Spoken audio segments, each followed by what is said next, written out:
Livro Histórias que abrem a janela mais ampla de Deus. Autor de Vern Fronk. Misericórdia Redentora. Suas botas engraxadas foram o bastante.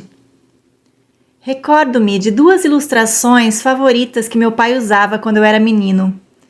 Ele as usava com alguma frequência em sermões que pregava aos domingos, quando visitava igrejas no leste de Dakota do Sul. Meu pai tinha prazer em contar como um ato de misericórdia conduzira um sargento grandalhão a se render a Cristo. Outrora soldado perverso em um dos regimentos de Highland, tornara-se no exército um testemunho vivo e radiante.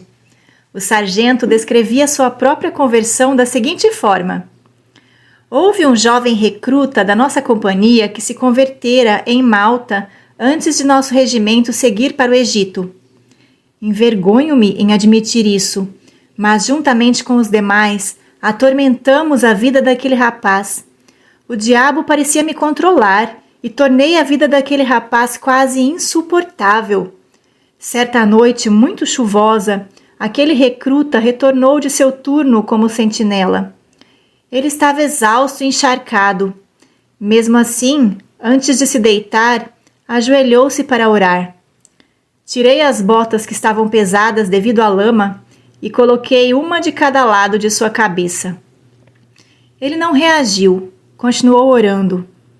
Na manhã seguinte, encontrei minhas botas esplendidamente engraxadas e brilhando ao lado de minha cama. Essa foi sua única resposta.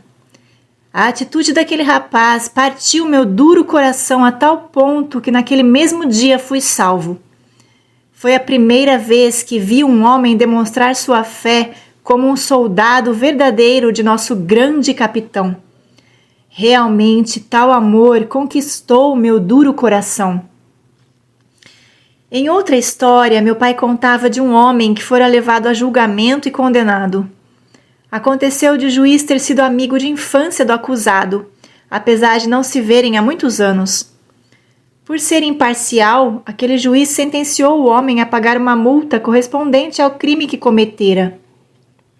O valor da multa era tão alto que o acusado não conseguiria pagá-la. A alternativa, portanto, seria uma sentença de reclusão. O juiz então fez algo incomum. Levantando-se de seu assento de magistrado, aproximou-se do acusado. Olhando ternamente em seus olhos, declarou: pagarei a multa por você. Senhor, quero agradecer-te pela misericórdia demonstrada por aquele jovem recruta e por aquele juiz. Escolho hoje também tornar-me um arauto de tua misericórdia. Amém.